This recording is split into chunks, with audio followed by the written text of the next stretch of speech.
Democracy, Mr. Rafael Jimenez Eiba.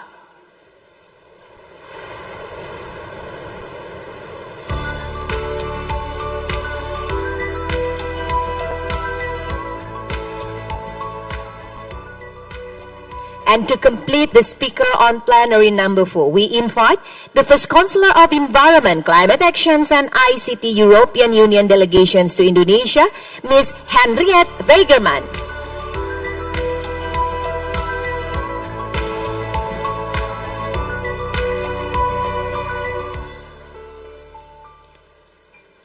And now, ladies and gentlemen, let us just continue directly to session number 4. And without further ado, the moderator, Mr. Dennis Norton, time is yours. Thanks very much. And honorary members, guests, colleagues, on behalf of the Irish delegation, I would like to thank the Indonesian Parliament for their hospitality here this week. By 2030, we can expect to have an average of 40% less fresh water available on a global level. And this would be further compounded by global warming, which will provoke what's called evapotranspiration, a big word. Evaporation because of global warming, but also plant transpiration, which is plants effectively sweating. And all of this will account for about 3/4 of rainfall, which is going back up into our atmosphere.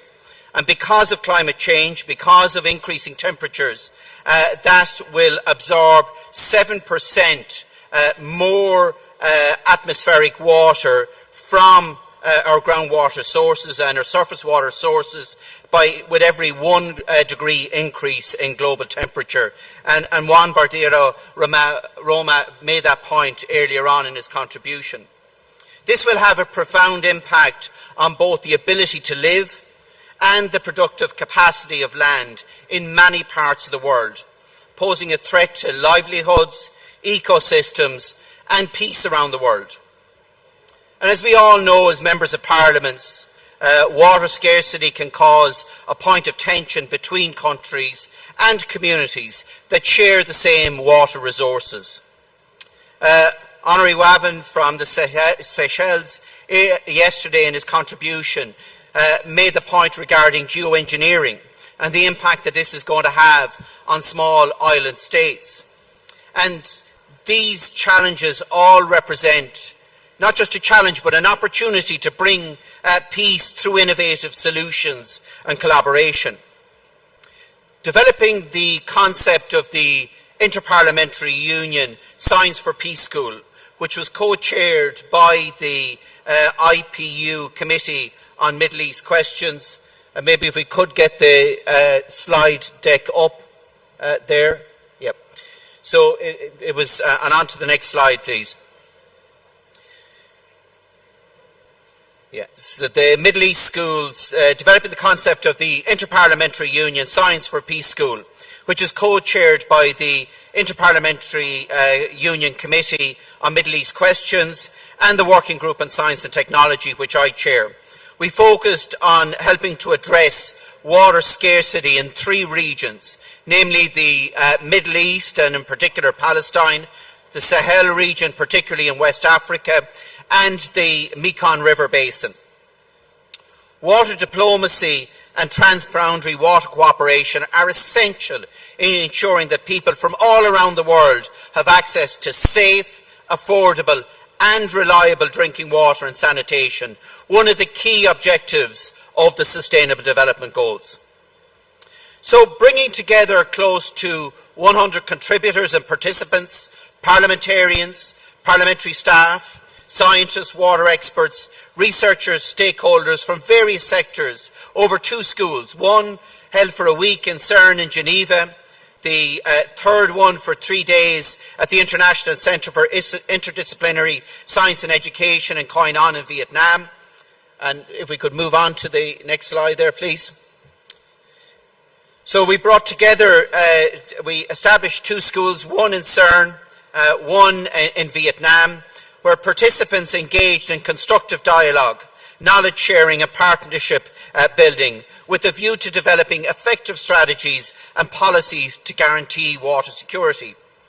We demonstrated how scientific methods can resolve practical problems and bridge gaps between nations.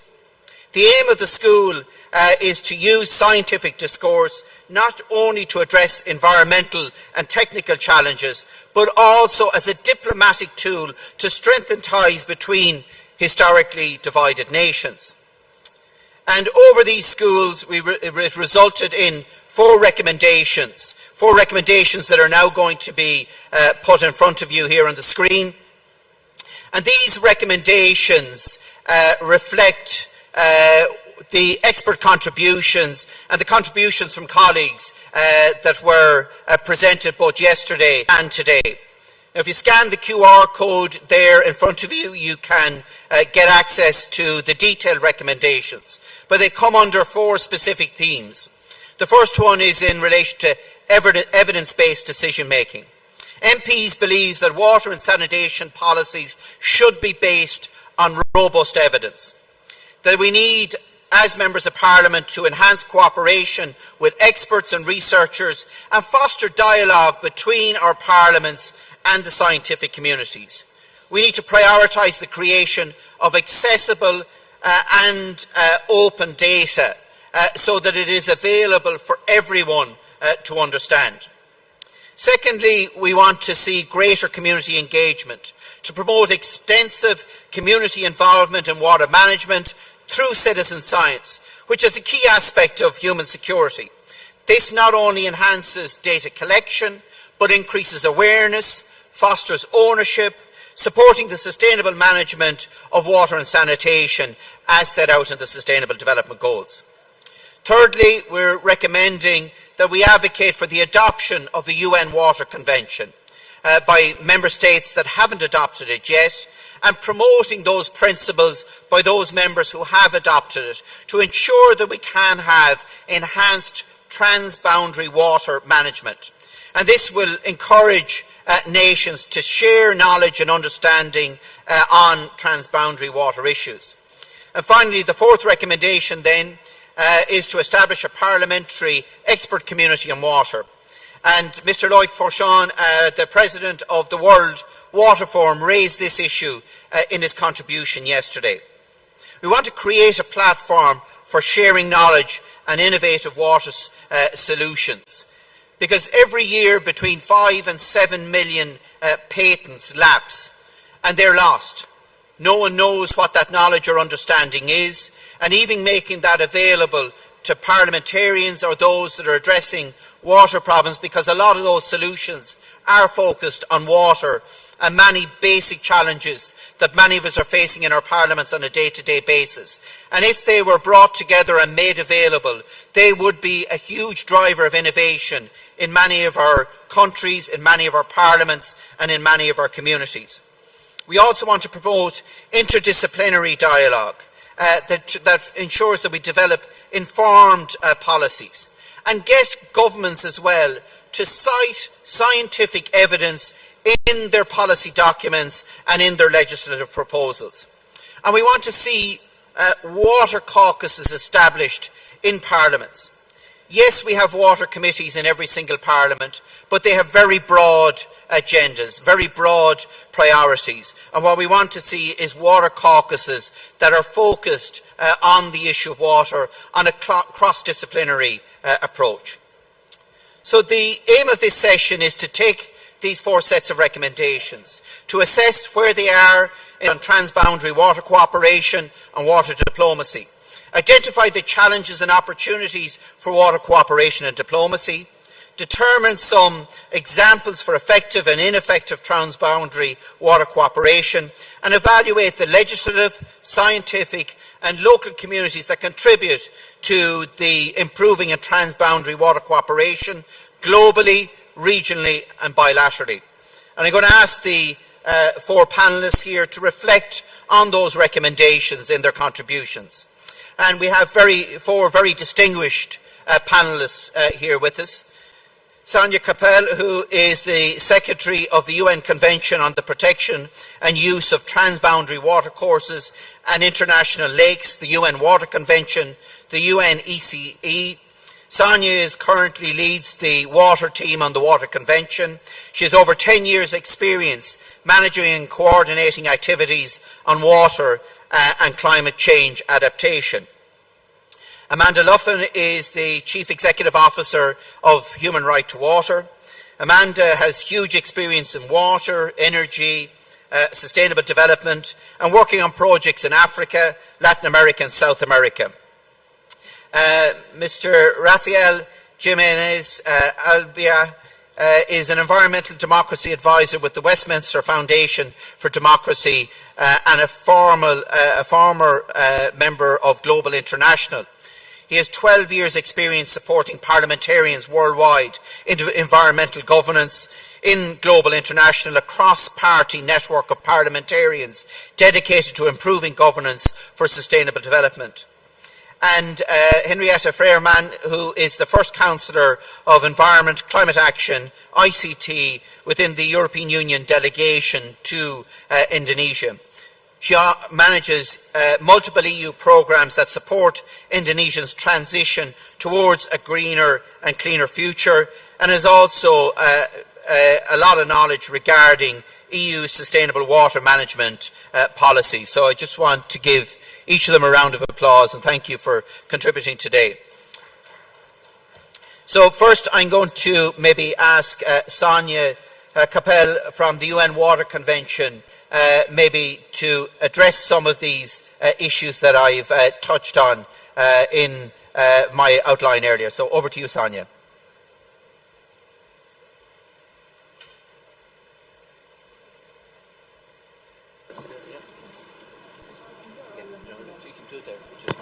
Talk into the mic. Okay. Thank you very much. Dear members of Parliament, honourable members of Parliament, I would like to speak exactly about this last topic of hydrodiplomacy, preventing conflict over water, especially when they are shared between countries, but also at other levels. I would like to ask maybe to show my slides, if possible. Globally, more than 60% of all fresh water resources are shared by 2 or more countries.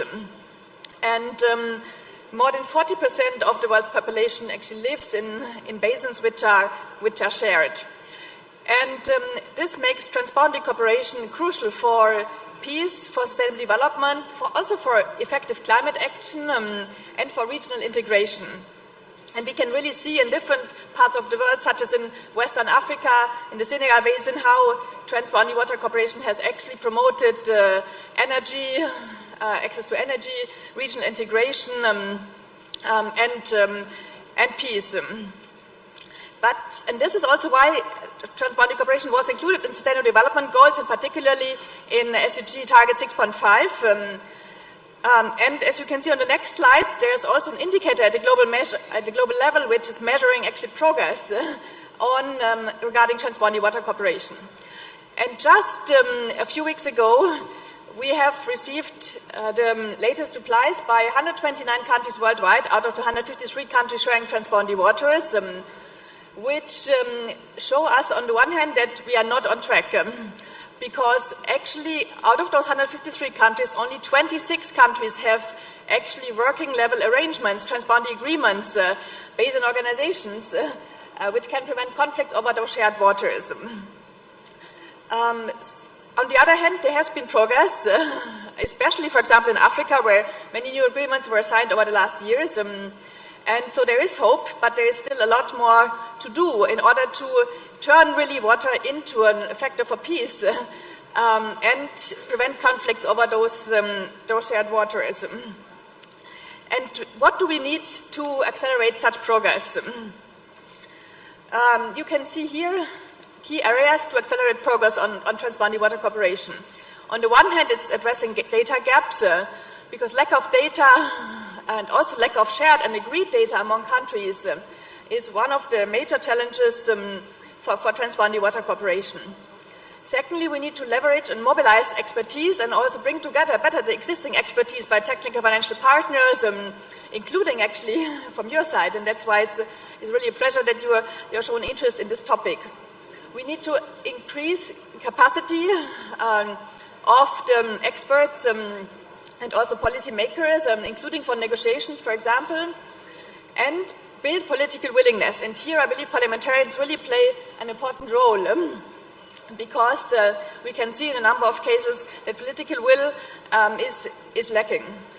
And we need to strengthen legal and institutional framework for cooperation, which are basically the cornerstones, the backbones, which provide the rules of the game, so to say, for countries to cooperate. And this includes exactly the United Nations Water Convention, so the UN Convention on the Protection and Use of Transboundary Watercourses and International Lakes. This convention, which I'm leading, is basically already more than 30 years old. It was signed in 1992 in Helsinki, and since then has turned into a global legal and intergovernmental framework for transboundary water cooperation.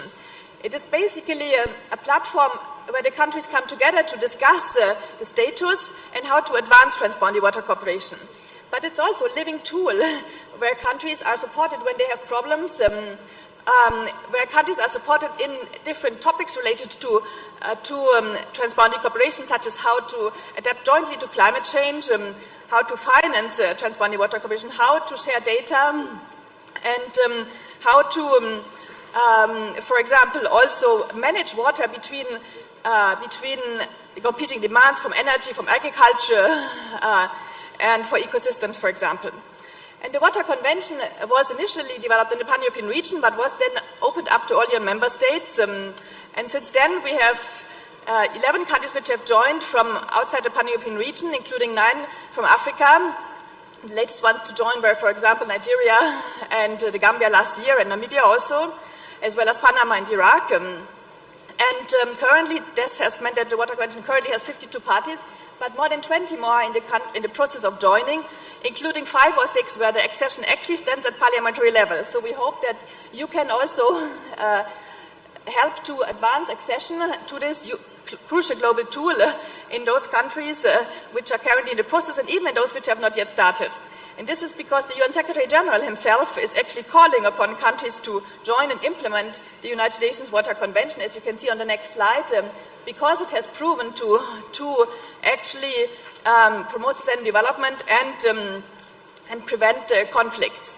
On the next slide, you can actually see the global map of the countries, where you can also locate your own country and see if so far your country has actually joined or not the Water Convention, or is in the process of joining according to the colors.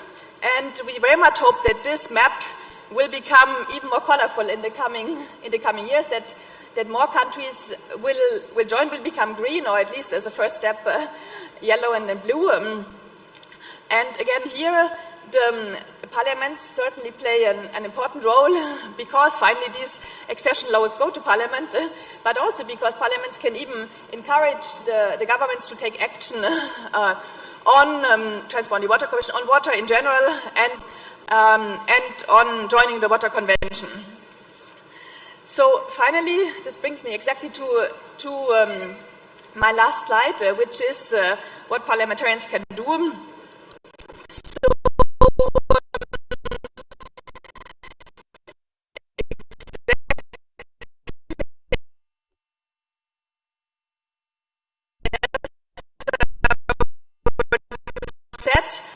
To be two, I could give a discussion.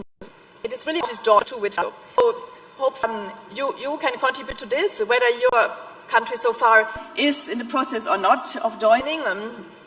And as you can see, there are some regions already more advanced, such as Europe and Africa, but others are also in the process.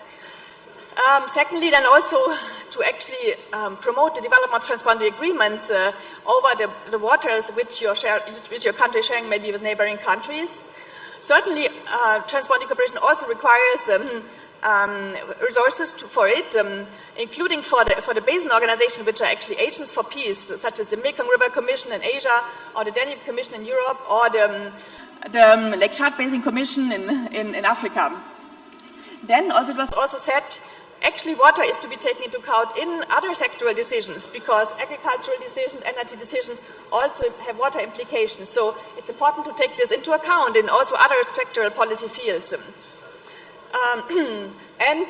These recommendations, some of those are also mentioned among the recommendations. Exactly, recommendation 3 actually is about the Water Convention. In this regard, a crucial global event, actually the most important probably event on transboundary cooperation, will be held in October this year in Slovenia, which is the 10th meeting of the parties of the Water Convention. And we would like to invite you also to attend this meeting. And there will be a dedicated event for parliamentarians, which we hope to organize with IPU. So welcome to Slovenia in October. And finally, I would like to just very much also underline the importance of this, the usefulness which could have an expert community for water among parliamentarians, which can really help to drive forward those questions. Thank you.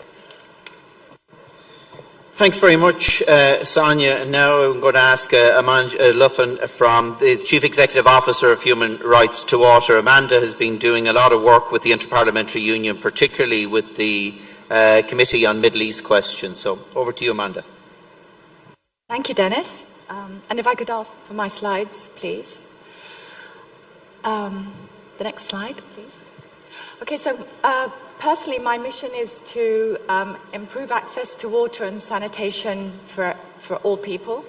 It's the mission and vision of our NGO, Human Rights to Water, and my personal mission. So I'm always looking for opportunities to help that situation. And quite a few years ago now, it's further than I thought actually, 2016, I started working with IPU on the Middle East Committee on Water and Peace.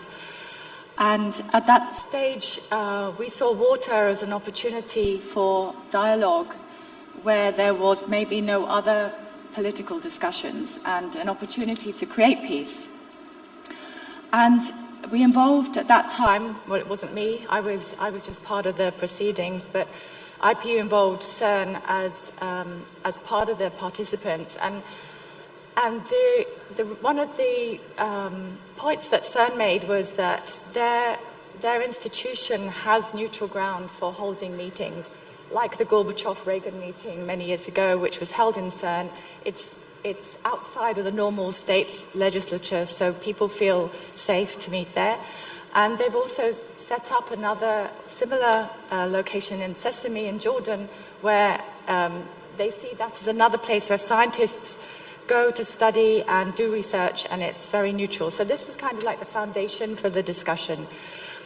And then out of those meetings, the recommendation was that parliamentarians have a role to play to protect the human rights to water and sanitation through legislation and advocacy. And there was a need to build capacity in this area. And that process of building capacity in itself, discussing water and how we solve the problems of water, could itself create an opportunity for better water security. And so out of that was the nugget that was born that we should have a network of parliamentarians on water, where we bring parliamentarians together all over the world to build capacity, to discuss water security issues, and that process itself is part of the outcome of creating greater security. And one of the first tangible outputs of that process was the Science and Peace Schools. And as Dennis introduced, we held one last year in Vietnam. So next slide, please. The parliamentary meeting in Vietnam, it was set in a beautiful location in the ICISC Science Center, which was very like the CERN or the Sesame model, where I think they've replicated that ability for scientists from all over the world to come together to do research regardless of their nationality. And it also gives you a nice setting for diplomacy and discussions on water and peace. We did have discussions on water and diplomacy as part of this topic, and we discussed how the human rights-based approach can bring people together. It's not just an approach, it's an international human rights law that can be translated into legislation. And there are very well-established principles and framework legislations around that. So it makes it easy to track how you're doing as a country, to have a look at your national legislation and see if these have been introduced. Now, one of the recommendations was to monitor human rights indicators and to develop a tool for parliamentarians to use as a first step towards that. And just to introduce very briefly what we mean by human rights indicators, they differ from performance indicators because we're not just looking at the outcome, we're looking for the process of getting to the outcome. So your outcome might be, we want to create security for people, we want to have access to water and sanitation, we want to look after our environment. But actually the process of getting there, you need to have a structural framework, which is your legislation, and how those human rights been integrated into national law. You have to have process indicators, which are how has that legislation been given effect. So you're not just saying we have a law and then we ignore it. We actually need to show that that law has been given effect to, and how do you monitor that?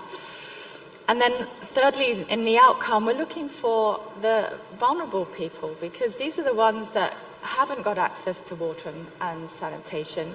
And these are the ones where they're living in political unrest, or they're living in areas where it's great poverty, or there just isn't the same access. And that's what creates border security problems at the end of the day. So we can look after all people with water supply and do it in a way that's sustainable, which means that we have the legislature to back it up, that's going to stay there from one political party to the next over time. Then that gives us better security. Next slide, please. Next slide. The human rights-based approach, very briefly, and I don't want to spend a lot of time on this because I'm conscious of time, but it includes the principles of non-discrimination, public participation, which needs to be meaningful, involving people at the community level and all vulnerable groups, access to information, which means project information, data, as Samya was saying. You need to have access to water quality, water volume data to be able to make the right decisions. Accountability, which also means that the authorities, the water service providers, the governments, anybody in a position of responsibility has a duty to make sure that water is provided and that there is security. And that needs to be measured through feedback processes, for example, and the ability for people to claim their rights. And then on a sustainability level, we want to look after our environment for long-term sustainability, but we also want to have sustainability through legislative frameworks. So it's very relevant to the IWM programs that you're developing in your countries, to transboundary management, and these principles of being engaged and giving everybody an opportunity to participate is the only way forward to enable everyone to have access to water. Next slide. So what can parliamentarians do? And this is part of the Vietnamese meeting last year. But if we can use some indicators to track where you are today, that is a starting point. And I think that the structural indicators are an easy place to start with, because it's what's written in law. What do you have already and what could be there? And if it's not written in law, it's not likely to be happening. So, for example, with meaningful participation, which is essential to transboundary management, to IWRM and water resource management, you really need to get people involved from the beginning, from before the project starts. And if that isn't written in law, then it's not likely to be done by everybody. It may be done by a few, and the United Nations generally has that as an absolute principle. But if you're not working within the United Nations programs, it's not always going to happen. So it's very important for national law to reflect that. And then on the capacity building and awareness, this reflects the network of parliamentarians that we talked about. So last slide, please. Oh, I've got a couple of slides. Very quickly. only 27% of countries recognise the rights to water in their constitution. 27% is a quarter of the countries of the world, and if it's not in the constitution, it's not going to be in national law. Next slide, please. Judicial law, we did a big study looking at countries and how, if they haven't got the rights in their constitution, do they have reflected in law? And actually, it's very difficult. If it's not written in your constitutional law and it's not brought down to the national legislative and policy level, very few cases can be taken to the judicial courts. People haven't got a way to claim their rights, and then there is a lack of access to water and sanitation. It makes it a very difficult situation. We have a link here to a report on this on our website, and you can access that information. And last slide, please. So, recommendations: start mapping high-level structural indicators. Have a look at what you've got today. We can provide you with a very systematic methodology for doing that. If you look at our website, we've done a lot of mapping of different countries. And communicate. Help people to be aware that they have this right, and demonstrate your country priorities, that the rights to water and sanitation and the right to a healthy environment are really critical and need to be introduced into national constitutions. Thanks very much, Amanda. We now will hear from Rafael Jimenez Albar, the Environmental Democracy Advisor with the Westminster Foundation for Democracy. You'll probably tell us a little bit about this organisation as well. Rafael, thanks. Thank you, Mr. Chairman. Well, I'd like to focus my answer on the question of what parliamentarians can do to strengthen transboundary water cooperation. And as regards the response to the recommendations, the school's recommendations adopted in Vietnam, maybe if I have the time at the end, I would like to respond to those as well. So the list of actions that parliamentarians can take to strengthen transboundary water cooperation through legislative, diplomatic and advocacy efforts is extensive. I will not come as a surprise to you as parliamentarians in the audience. Some have been mentioned, but I would like to map them out a bit more thoroughly.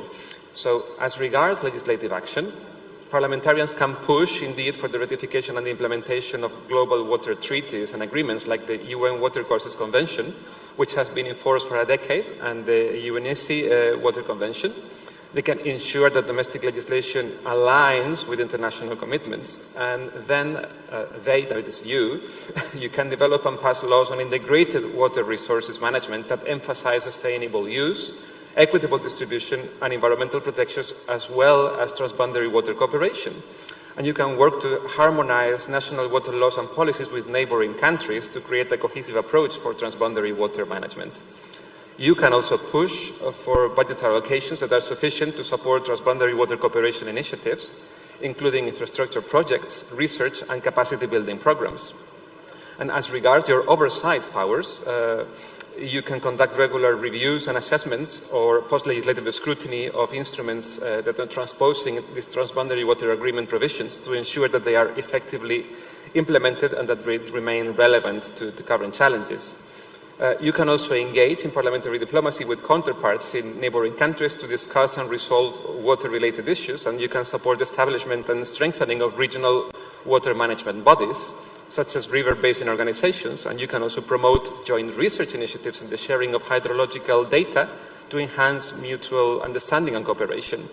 But we know, as we've seen, that progress implementing this agenda, including as regards transboundary cooperation, has been and is too slow. So I believe that to improve performance here, it's necessary to transform the political economy around transboundary water cooperation. And I believe that here applying an environmental democracy lens could be productive.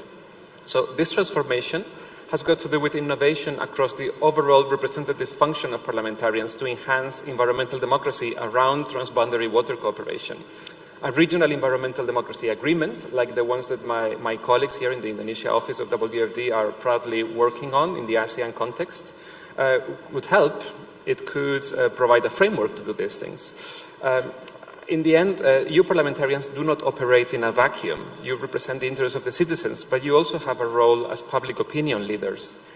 So enhancing the environmental democracy around transboundary water cooperation would imply enhancing access to information, as has been said, public awareness about the risks of neglecting this cooperation and the benefits of cooperation.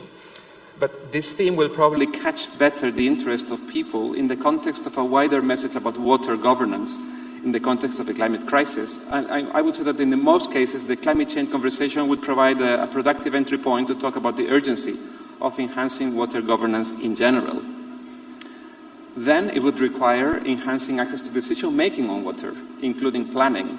So this would require exploring legal innovations in terms of access to justice as well, like laws granting legal personality to bodies of water, which were mentioned in the previous session. So this is an emerging legal approach aimed at protecting and managing water bodies more effectively by recognizing them as entities with rights and represented by guardians, which can be committees comprising scientists, citizens, members of the administration, and economic and social sectors as well. So by endowing bodies of water with legal personality, any natural or legal person is legitimized to defend this ecosystem and can assert the right and prohibitions of the law before the courts and the public administration. So this concept has been implemented in various parts of the world already since 2017. So I believe that an effort in raising the saliency of the issue in the context of the broader conversation about water governance and climate change adaptation, awareness raising about the need for transboundary water cooperation, and an open mind for new approaches to sustainable water governance could make a difference. Thank you. Thank you, and Rafael. And we now go to Henrietta Fegerman from the European Union delegation here in Indonesia. Thank you very much, and good morning, ladies and gentlemen. It's a very big pleasure to be here. I'm not a parliamentarian, as you can hear, but I do have a greeting from a parliamentarian from the European Parliament. This is a member of Parliament that's called Ms. Pernille Weiss, and she would really like me to pass her warm greetings to all of you. She would very much have liked to be here herself, be here in Indonesia herself. As you maybe know, we have a ongoing election campaigns for Parliament in the European Union, so unfortunately our parliamentarians had a lot of difficulties traveling, but she really wanted me to pass on her greetings, and also I have a few messages from her that I would like to pass. So first of all, she emphasizes that the world is more and more water stressed. I think we know this, and that the problems are getting more and more complex.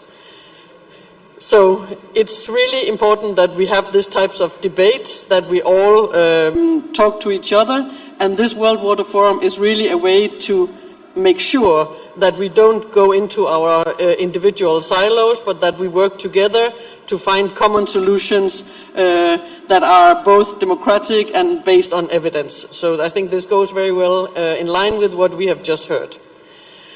The Member of Parliament, Ms. Pernille Weiss, is very engaged in further developing the European Union water framework. So the European Parliament are talking about promoting a new European water framework. You maybe know that we have a water framework directive. They are looking into how to promote a new European water framework and really make sure that water makes it to the highest political agenda. Water is crucial to make sure that we achieve, water is crucial just for as water, but water is also crucial to make sure that we achieve our climate objectives on time and make sure that biodiversity and all the triple planetary crisis can be solved at the same time. Water is the one thing that unites all of these things. So we have to be sure that we can remain sustainable and that we can innovate so that we can solve all these challenges. And in terms of innovation, the Member of Parliament is also very much engaged in what we call the knowledge and information communities. They are called KICs. So we've had KICs on several different topics, and we have a new KIC upcoming on water, marine and maritime affairs. And what she is pushing for is that this knowledge and innovation community is open to the global community so that we can make sure that solutions are developed not just for the EU, but really are applicable and helpful for the entire world and are useful to fulfill all this potential that there is in the blue economy, in all the shades of blue, including green, green water, blue water, and all the shades of blue economy that we can. So we want to promote this KICs to make sure that we can work at the global level.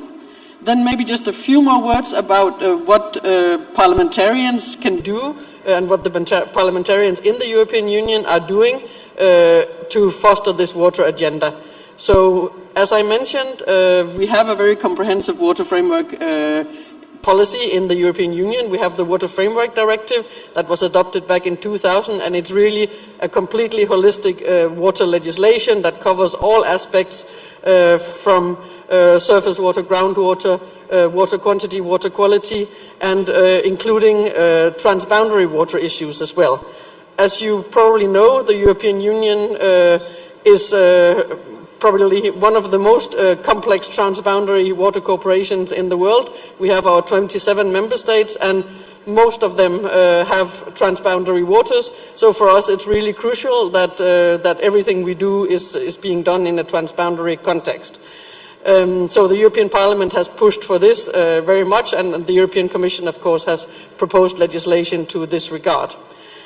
One example of transboundary cooperation is the European Union strategy for the Danube region, which is a macroeconomic regional strategy that is endorsed by the European Parliament and really aims to enhance the cooperation among all the countries of the Danube to focus on, and it focuses on environmental protection, but also on sustainable economic development and sustainable management of all the natural resources.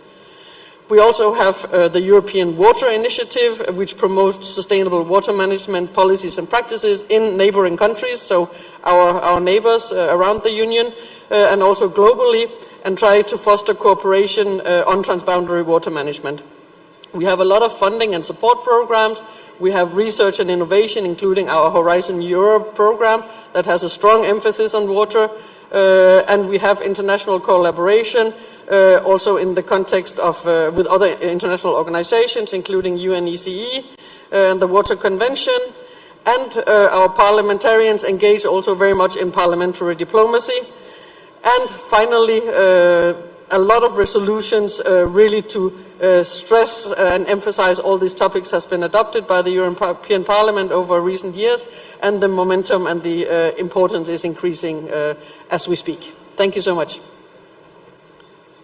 Thanks very much, Henrietta. And now we go to the floor, and the first speaker that I have here is from Malaysia, Honourable Bakhtar, Member of Parliament of the Lower House of Parliament.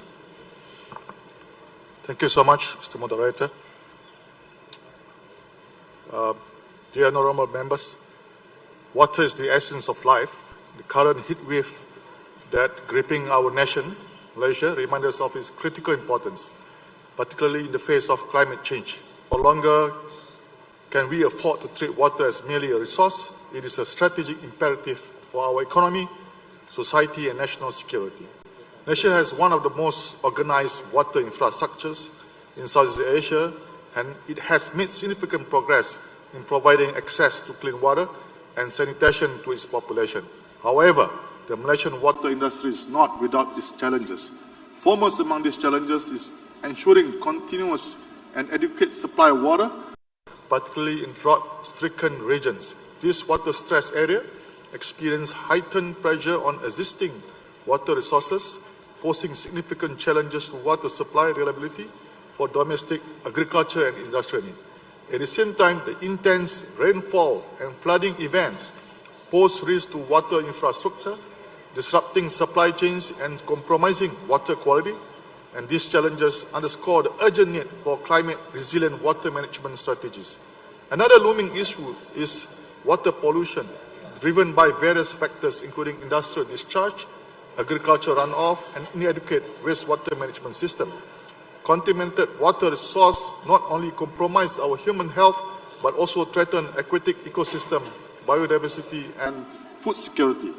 Amidst these challenges, ensuring universal access to clean water remains a paramount goal for the Government of Malaysia through our Ministry of Energy Transition and Water Transformation, PETRA, and disparities in access persist, particularly in rural and marginalized communities, underscoring the need for equitable and inclusive water management policies and infrastructure development initiative. As of 2023, urban and rural water supply access coverage were 97.1% respectively. Meanwhile, sewerage service covered 84.4% of the main cities. Our target by end of 2025 is to achieve 98% coverage of clean water and sewerage coverage in rural areas. This initiative aligns with the Malaysia Madani primary objective of enhancing the well-being of its people while supporting the sixth goal of Sustainable Development Goal, SDG 6, ensuring access to sustainable water management and sanitation for all.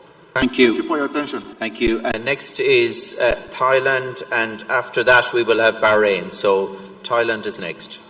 May I first of all thank Kun Dennis Norton, our moderator, and all panelists for all the information that you provided us. As we are discussing the water diplomacy, so I will not focus only SDG 6, clean water and sanitation, but also goal number 10, which is peace, justice, and strong institutions, as well as the goal number 11, partnerships for the goals. Of course, allow me to touch upon two issues of concern in this region. First is South China Sea, and the second one is Mekong River Basin water management. The first one, of course, the South China Sea is currently facing challenges of increasingly tensed geopolitics, military competition, and rivalry. It also involves freedom of navigation and maritime environmental protection. To cut the story short, ASEAN would prefer cooperation rather than confrontation, and have been trying to conclude a practical code of conduct, COC, with China, in addition to the 2002 declaration of conduct, DOC, between ASEAN and China. As a matter of fact, there remain attempts for reconciliation dialogues between U.S. Biden administration and China, but there seems no real progress. So if you have some views on what will be the next scenario, especially when there will be an election at the end of the year, and there are a lot of news about coming back of Mr. Trump, who started the ball during his presidency. And the second question would be, what the parliaments of ASEAN, China, and other can help to come up with some kind of preventive diplomacy and a sustainable solution, including an early conclusion of COC. The second one is Mekong transboundary river basin, we should have a comprehensive legal regime for water management. But the Mekong River Commission seems to be the most potential one, but it covers only lower Mekong sub-region, and on the other hand, they don't have real power to rule. There are, however, some good progress in Mekong Lansang cooperation in addition to the MRC process. And the question is how at least the ASEAN 5 countries in Mekong sub-region be more cohesive, perhaps under the ACMEX, Yavadi Chao Mekong Economic Cooperation, to which the 5 can cooperate more with China, and how the parliamentaries can help promote that. Thank you. So now we move to Bahrain, and then we will have the Asian Inter-Parliamentary Assembly. So Bahrain. Thank you, Mr. Dennis Norton. We know, at least in theory, that the environmental challenges and environmental changes, actually, pollution in particular, and the disorder of global climate and the changes in global energy affect water resources. The climate change itself affects the quality and quantity of water in various regions due to changes in biodiversity, desertification, etc. The question is, are there real information anywhere that really prove that there is a real impact of these factors that I mentioned with relation to the quality of water anywhere in the globe? And did we activate the parliamentary diplomacy to solve these problems that are affecting the quality of water? I think these questions, if we can tackle, will help understand the issues that we are talking about today. Thank you so much. Thank you very much. We now have the Asian Inter-Parliamentary Assembly, and then we'll be followed by Chad. Bismillahirrahmanirrahim. Assalamualaikum warahmatullahi wabarakatuh. Excellencies, ladies and gentlemen, my name is Yanti Rahman, and I am the Secretary General for the ASEAN Inter-Parliamentary Assembly. I am privileged to stand before you today to underscore this important topic. As mentioned by our member from Indonesia, ASEAN stands out with its unique context where cultural heritage and traditional practices play a significant role in water and sanitation management. We are home to nearly 672 million people, making it as the third largest population in the world, with a population growing almost fivefold fast over the past 5 decades, underscoring the urgent needs for resource management and infrastructure development to address water and sanitation deficits. In recognition of this, ASEAN member states have established a working group on water resources management to enhance regional cooperation on freshwater management in the region. Additionally, a digital platform has also been developed to monitor and assess the progress and achievement of integrated water resources management across the ASEAN states. Now, building on this momentum, last year, the ASEAN Inter-Parliamentary Assembly has adopted a resolution on promoting innovation, transfer, application, and development of science and technology for sustainable growth and development. And this underscores the strong commitment from ASEAN member parliaments to foster application, facilitate joint research, and increase investment in science and technology. However, it is essential for this regional commitments to be translated into concrete national initiatives and legislations to effectively promote the use of technology, infrastructure innovation, and financing to safeguard the human right to safe and clean drinking water and sanitation.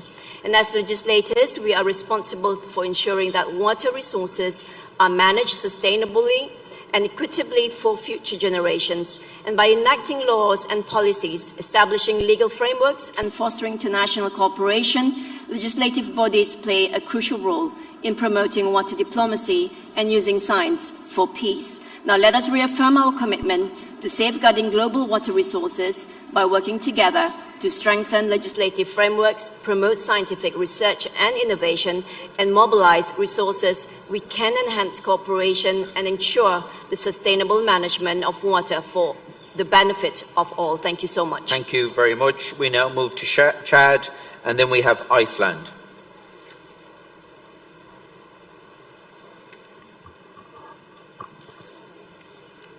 Merci, Monsieur le Modérateur. Je voudrais saluer les panélistes pour la qualité de leurs interventions.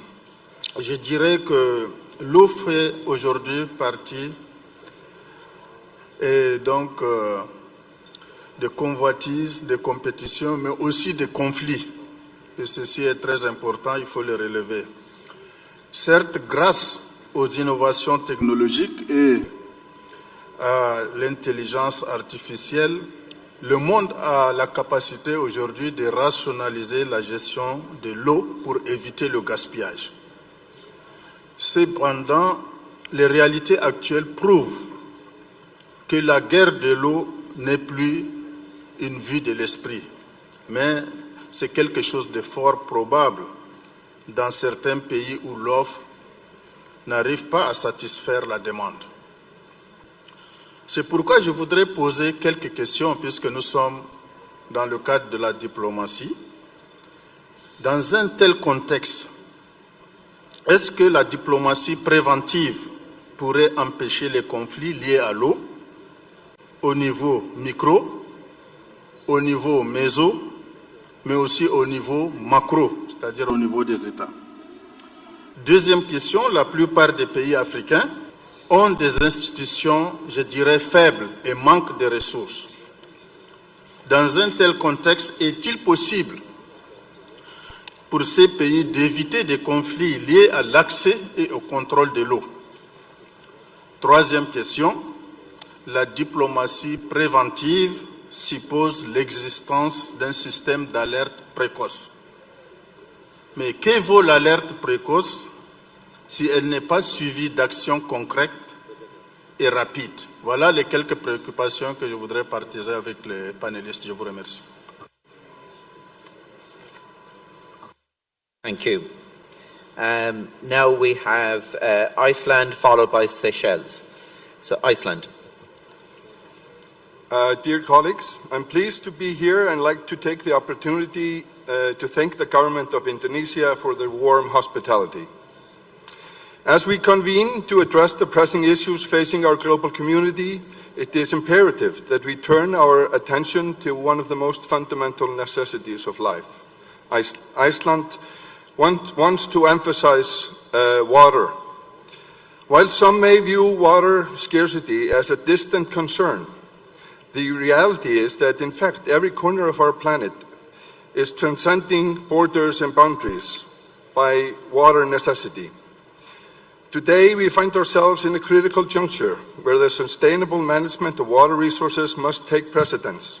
It's not merely a matter of ensuring access to safe drinking water, but rather a question of safeguarding the very foundation of our ecosystems and economies.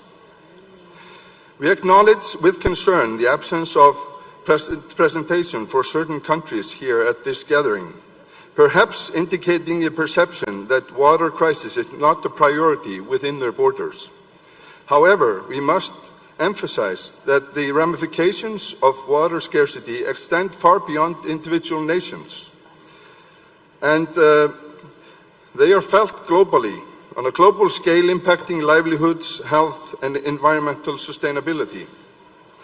Therefore, we call upon all nations to recognize the urgency of investing in research, infrastructure, and policies that promote water sustainability.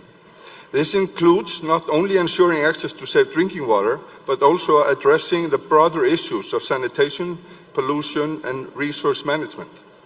In conclusion, let us seize this opportunity to reaffirm our commitment to the equitable and sustainable management of water resources.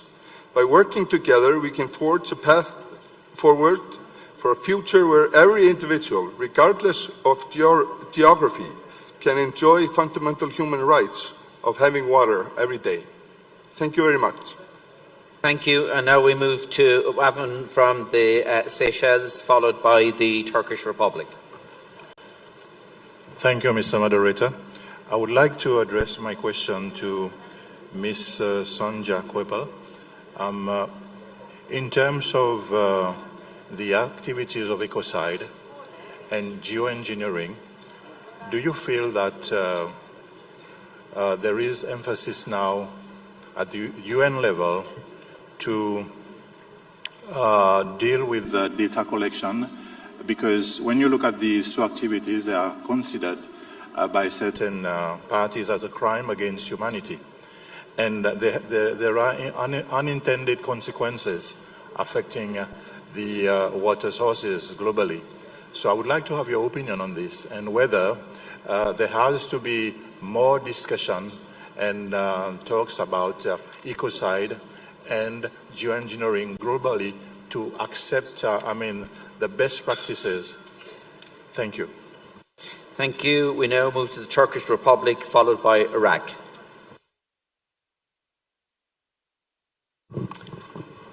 Thank you. Dear Chair, first I would like to extend my sincere thanks to this huge organization and wish my condolences for Iranian President's tragic death. The world's supply of fresh water is not evenly distributed and often not appropriately managed. While many countries are already facing increasing scarcity of fresh water, by 2025, 1.8 billion people will be living in. So we need more tangible steps to assess how we can contribute to advance this progress. First, we should evaluate water as an opportunity for cooperation and development rather than as a source of conflict. Second, we should keep in mind that unsustainable use of water may have a potential to fuel existing disagreements. Lasting solution to transboundary water issues can be reached through confidence building measures and genuine cooperation among riparian states. We should remember that transboundary waters have their own specific characteristics and peculiarities. Therefore, one-size-fits-all approach does not work. Facilitating and encouraging efforts should not turn into imposition of framework or mechanisms by third parties. Such interventions might favor a specific recipe which may prove inappropriate for a solution in a given basin. Thank you. Consequently, I would like to take your kind attention again to the people in Gaza having no access to even a dirty water. They are drinking rainwater for surviving. Thanks for your attention. Thank you. Now we move to Iraq and then China. Dear friends, it is a great pleasure to share our practice on strengthening legislation, international cooperation, and scientific and technology innovation to promote the sustainable development of water resources. First, the National People's Congress of China attaches great importance to water resources. Sorry, Iraq without interruption, please. Sorry, proceed, Iraq.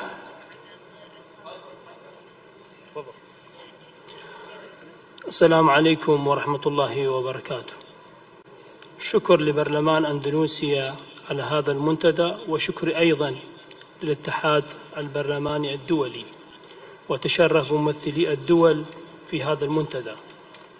عضو مجلس النواب حسين مردان لجنة الزراعة والمياه والأهوار النيابية. يعاني العراق من ظلم كبير مع الدول المجاورة خصوصا منابع المياه، ومن هذه البلدان هي تركيا، حيث نسبة كمية المياه من أراضي تركيا 85% تدخل إلى العراق. وبدأت تركيا تستخدم سياسة بناء السدود، حيث وصلت إلى الآن 21 سداً وجميعها على منابع المياه، وهذا سبب أضرار كبيرة على العراق. وتم أيضا جفاف الأهوار وهجرة أهالي القرى إلى المدن.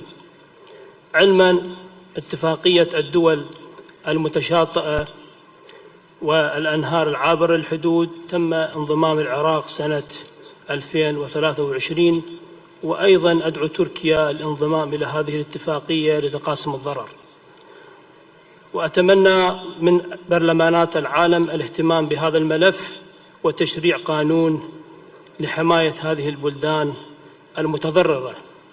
وأيضا أدعو حقوق الإنسان المشاركة في هذا الملف وفرض عقوبات على الدول التي تستخدم المياه هو السلاح السياسي لكسب مصالح دولتها على حساب الشعوب الأخرى. شكرا لكم جميعا. Thank you. Now we have China followed by India. Thank you. It is a great pleasure to share our practice. First, the National People's Congress of China attaches great importance to water resources legislation. At present, China has formed a relatively comprehensive water law system with 6 laws, including water resources law, flood control law, water and soil conservation law, water pollution prevention and control law, Yangtze River protection law, and Yellow River protection law. Second, in terms of international cooperation, through promoting the Belt and Road Water Cooperation, China has signed 72 bilateral cooperation agreements with 57 countries and 10 multilateral cooperation agreements with 6 international organizations and more than 10 countries. Take the Lancang-Mekong River as an example. We have set up the Lancang-Mekong River Water Resources Cooperation Mechanism with Laos, Myanmar, Cambodia, Thailand, and Vietnam. Every 5 years, we formulate an action plan to carry out practical cooperation on information sharing, capacity building, and water security to promote the important river. Third, in terms of scientific and technology innovation, China has promoted the digital twin river basin, digital twin water network, and the digital twin water project. We promote the construction of the sky and earth integrated monitoring system and built a unified national database. Research and develop a new generation of water professional model based on AI technology with 4 functions of forecast, early and preview and plan. Thank you. Thank you, China. We now have India followed by Bangladesh. Good afternoon, sir. Honorable Chairperson and distinguished delegates, it is a honor to speak before you today on the crucial topics of water diplomacy, cooperation, and science for peace. These interconnected themes are more pertinent now than ever as the global community faces extraordinary challenges related to water security, climate change, and international relations. We indeed recognize that water is the essence of life. It's our ecosystem, supports human health, and fuels agriculture and industry. Yet, despite its fundamental importance, water is unevenly distributed and often mismanaged, which has led to conflicts and tensions in various parts of the world. This is where water diplomacy comes as a powerful tool for promoting cooperation and peace through science-based solutions. However, whether it is potential for conflict, there is also potential for cooperation. India believes in multi-pronged approaches for water diplomacy to be explored for establishing binding agreements and treaties between countries sharing transboundary water resources. Here are some few suggestions for the strategies of effective water diplomacy: data sharing and transparency, establish joint monitoring mechanisms and share real-time data and river flows, rainfall and water quality to build trust between countries and states. Joint water management projects, implement collaborative projects such as hydroelectric plants, irrigation schemes, and flood management infrastructure to enhance cooperation and mutual benefits. Stakeholder involvement, involve local communities, farmers, and other stakeholders in decision making to ensure that agreements are inclusive and address the needs for those directly affected by water policies. Climate change adaptation, develop joint strategies for climate resilience such as drought and flood management plans to help countries and states adapt to changing water availability due to climate change. Thank you. Legal and institutional forums, strengthen the existing legal frameworks and institutions to handle water disputes more efficiently and transparently. Encourage states to form river basin organizations for holistic and cooperative water management. Thank you. Community-led initiatives, Pani Panchayats in Maharashtra, for example, in India, these community-led water management groups effectively manage water resources through corrective decision making and equitable distribution, and Chennai water crisis response, implementing measures like rainwater harvesting, desalination and wastewater reuse to improve water security. To conclude, sir, water diplomacy in India is essentially for managing its vast and varied water resources, both internationally and domestically. By fostering cooperation, building trust through data sharing, and involving all stakeholders, India can address its water challenges more effectively, balancing development needs, environmental sustainability, and addressing climate change impacts are key to the successful water diplomacy. Thank you, sir. Thank you, India. If we could try and keep to time, because we have a number of speakers here, we'd like to get the panel in. A number of countries have had a number of contributions, and please respect the time. So Bangladesh, followed by Indonesia, please.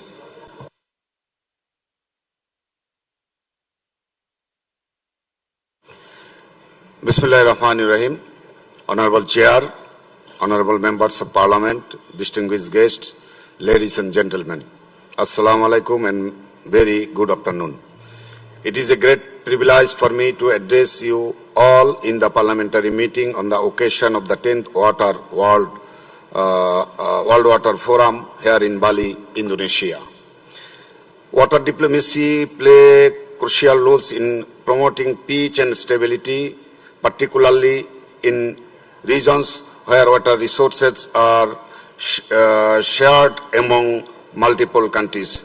Water diplomacy involves negotiations, dialogue, and diplomatic engagement to reach agreements on water allocation, usage, and management that benefit all parties' involvement. By employing diplomatic channels, countries can prevent conflicts and build trust through collaborative water governance framework. In this regard, the Parliamentary Friendship Group may play a vital role. Concerned countries can address common water challenges, optimize water use efficiency, and promote regional stability and development. They can cooperate each other to bilateral, multilateral agreements, joint management institution, data sharing mechanism, and joint infrastructural development projects.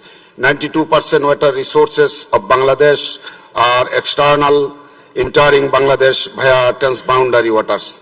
Therefore, it is wise to agree to equitable sharing for the transboundary water resources among the common rivers states.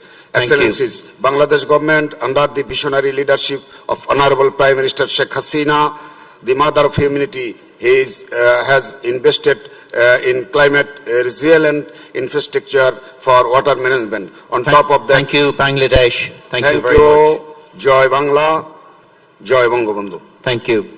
We now have Indonesia, followed by a brief intervention from Morocco.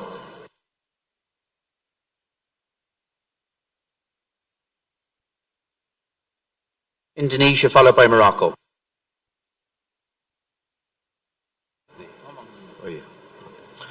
Assalamualaikum warahmatullahi wabarakatuh. Air tidak mengenal batas wilayah, dan kita telah melihat berbagai contoh bagaimana air dipolitisasi dan digunakan sebagai senjata konflik. Karena itu, dari data Water Conflict Kronologi yang dikembangkan oleh Pacific Institute for Study in Development, Environment and Security, sebuah lembaga riset independen fokus pada isu air tawar dan global, serta kawasan, mencatat sedikitnya 1.634 konflik terkait air yang muncul sepanjang sejarah sejak 2.500 tahun sebelum Masehi. Karena itu diplomasi air harus mampu menghentikan perang, diplomasi air harus mampu menghentikan kelaparan, dan diplomasi air harus mampu menghentikan kemiskinan atau mengurangi kemiskinan di belahan dunia ini. Karena itu DPR RI sangat mengapresiasi peran IPU terkait diplomasi air. Sejak IPU Roundtable on Water pertama pada tahun 2016 hingga inisiatif-inisiatif terkait lainnya seperti Science for Peace Parliamentary Meeting 2023 telah secara konsisten bertujuan untuk mengubah elemen konflik menjadi faktor kerjasama dan konsistensi melalui sains, sebuah perkembangan yang memberikan kita harapan di masa depan. Indonesia memiliki sedikitnya 11 das lintas batas antar berbagi Malaysia, Timur Leste, Papua Nugini. Karena itu, kita berpandangan dan kita berkomitmen untuk terus memperkuat dan menindaklanjuti resolusi-resolusi IPU terkait diskursus air dan diplomasi seperti resolusi IPU untuk membentuk sistem tata kelola air baru, mendorong aksi parlemen untuk air dan sanitasi yang disepakati pada IPU ke-132 di Hanoi 2015. Selain itu, DPR akan berupaya memperkuat daya tawar peran parlemen dan meningkatkan intervensi legislatif dalam kebijakan terkait air melalui pendirian kaukus parlemen tentang air. Kaukus ini yang telah diresmikan beberapa hari lalu menjadi platform antar anggota parlemen di Indonesia untuk fokus pada isu air. Terima kasih. Thank you. And finally, a brief intervention from Morocco. شكرا. اسمحوا لي مرة أخرى سأكون مستفزا طبعا لفكركم وليس لشخصكم الكريم.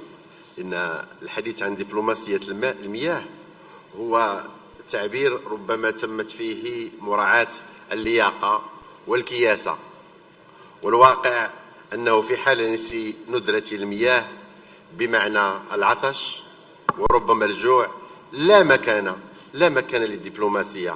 A hungry man is an angry man, and a thirsty man is a hasty man.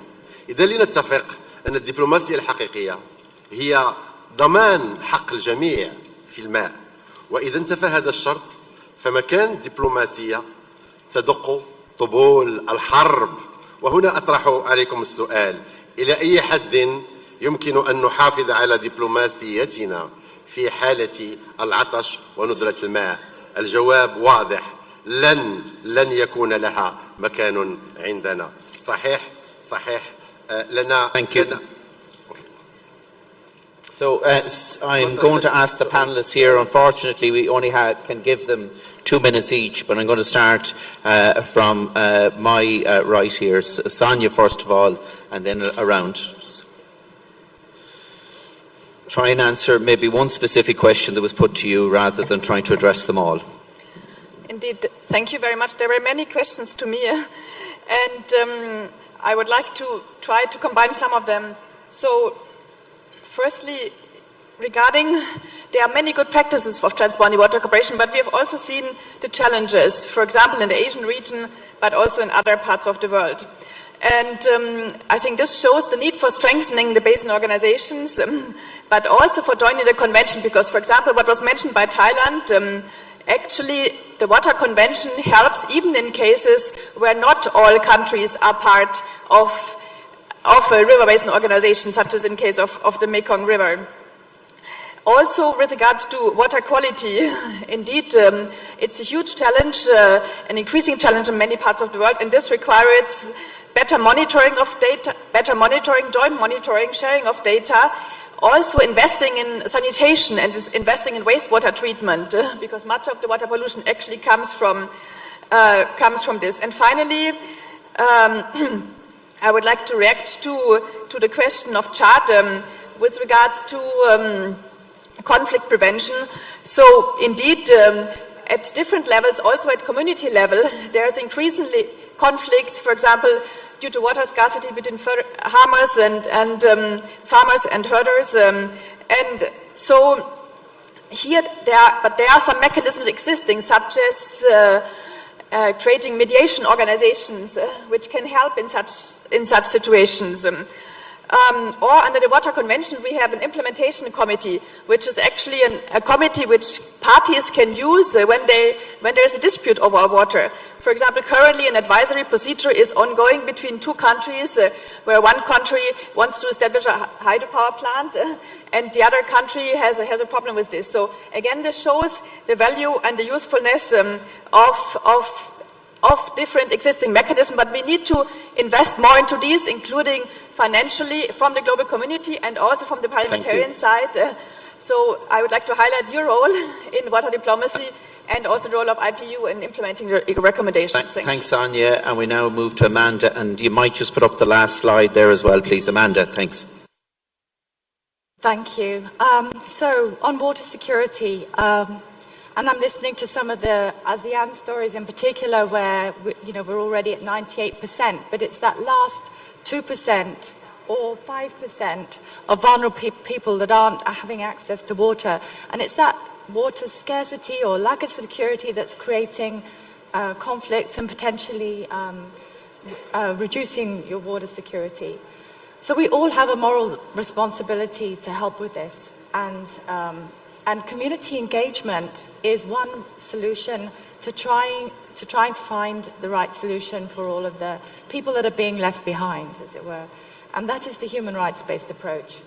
So the simple solution to that is to monitor your legislation and see whether or not you've included the human rights-based approach of participation, non-discrimination, data transparency, accountability and sustainability in your constitution and national legislation. How are you giving it effect? Monitor how that is being given effect to. And then gather data. Data, as Sonia is saying, for transboundary data, for water volume, quality. That's what you need. And I think in the Middle East it is very important. There is the data available. You need to start collecting it so that you've got that information base to make the right decisions. And then I think lastly I wanted to say build capacity around this, and the network of parliamentarians on water, I think, is a way of transferring information between countries, understanding what you need to do, helping with that water security issue. I think it's quite important. Thanks very much. Raphael, if you maybe want to give a concluding comment. Thank you very much. Well, it's hard to provide a response to such a diverse range of views and reports from countries, but as an observer of this vibrant round of statements and contributions from you, I think that the response that best encapsulates my thinking would, in a way, also serve to respond to one of the questions of the session, which as to the role of the IPUs, like should the IPU consider developing new toolkits or products as guidelines to provide parliamentarians with assistance to support this water activism and water diplomacy efforts more effectively? And I think that the answer is definitely yes. And I would also like to go to what the final recommendation of the Vietnam package of recommendations, talking about whether it would be appropriate to foster the establishment of a global network of parliamentarians to advancing water governance. And I believe that it would be highly relevant, but the fact that you need something something is relevant or will add value doesn't mean that we can have it. It's notoriously difficult to institutionalize a parliamentary community of activists around the world. So for as long as this doesn't happen, I would certainly encourage the APU to step in and provide a basis for a structured ongoing dialogue, including water governance at its heart.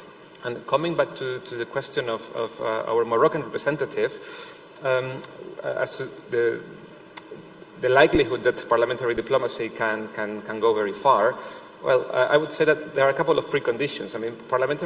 Diplomacy in general is predicated on the assumption there is the will to come to an agreement. So in the absence of this, I understand that there is a limitation.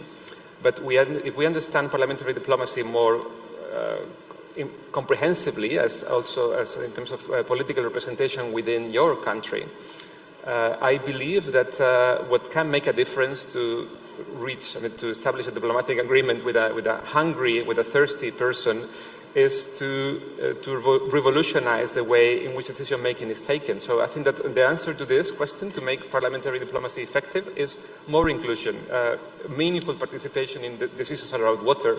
That can help parliamentarians leverage on popular knowledge and understanding and build consensus about the sort of water management and planning that you need. Thanks very much. And Henrietta, do you conclude your remark? Thank you very much. I will try to be very brief. I think it's very clear from the session that there is a lot of need for collaboration, for science, innovation, new technologies to solve all these immense water challenges. I think it's also very clear that water is an excellent tool for peace, for prosperity, for stability. And in the European Parliament, there has been a number of resolutions. I'm sure you can access them. I will not read them out now in the interest of time. But I think that it's really very encouraging to see how we jointly can come together to really see water as part of the solution for global peace, prosperity and solidarity. Thank you very much. Thanks very much, Henrietta. If we could just put that slide up again there on the screen. So I think one of the consistent messages that has come from the panel here is the access to data, the access to evidence and science. And Madam Speaker addressed this issue yesterday in her contribution. So the IPU Working Group on Science and Technology, if we can put the QR code up there please, are trying to do a survey of members of Parliament. We're asking members of Parliament around the world to complete a 7-minute survey on their views and perspectives on science and knowledge and where it's meeting that. So this survey should be up on the screen there. It's in 4 different languages, in English, French, Arabic and Spanish. Please complete the survey. Please circulate it to your colleagues in Parliament. We'll leave a number of these outside as well and encourage as many members of Parliament to complete this survey as possible, because it is important to develop the overall engagement with the scientific community. And thank you for your attention, and thank the panel for their contribution. Thanks very much.